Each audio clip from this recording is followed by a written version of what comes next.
I can evaluate both of them if you'd like, Mike.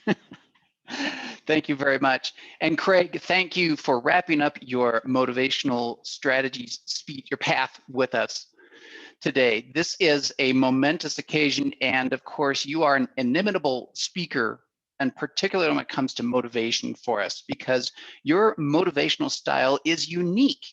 It's not the Tony Robbins jumping up and down, as we've heard. Your motivational style is more subtle than that.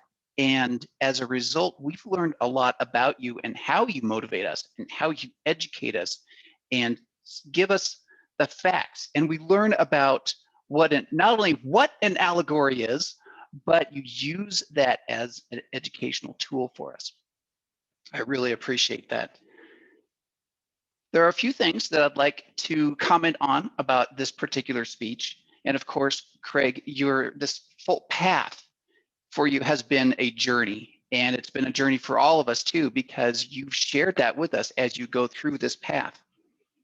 One of the things that I want to point out is that your vocal variety is good, and I've seen it improve over the past, how long have I been with the club now? A year and a half since I rejoined. And I've seen improvement in this area, but I think you could still improve on it a little more by adding a little more emotion to it. And I'm going to give you an example. When you spoke about coronary heart disease, it's a disease that not just affects the heart arteries, but all arteries. And you went on to talk about how that affected your parents or your father, I think, in this particular example. You could add a little bit more emotion to it. How coronary heart disease, it affects all of the arteries. And this is something that happened to my father. So you could put a little bit more emotion into it that way.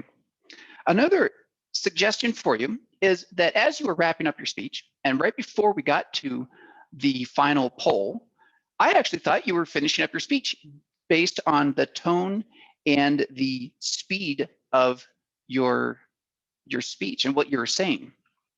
But when it turned out that your speech wasn't over, we had one more poll to go through. I think some of us started clapping. Good thing we're all on mute, because you probably would have been distracted by that. But fortunately, we got the poll, and then you wrapped up and handed off very comfortably to the Toastmaster. But I wanted to comment that the tone and the speed lends to what we think is a conclusion. So don't lead us into a false conclusion, but we'll get there after your final poll.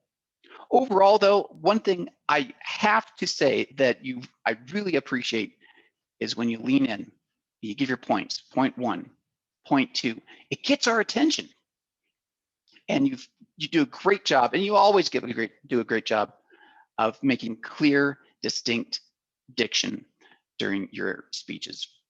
I appreciate that, and congratulations on finishing this path.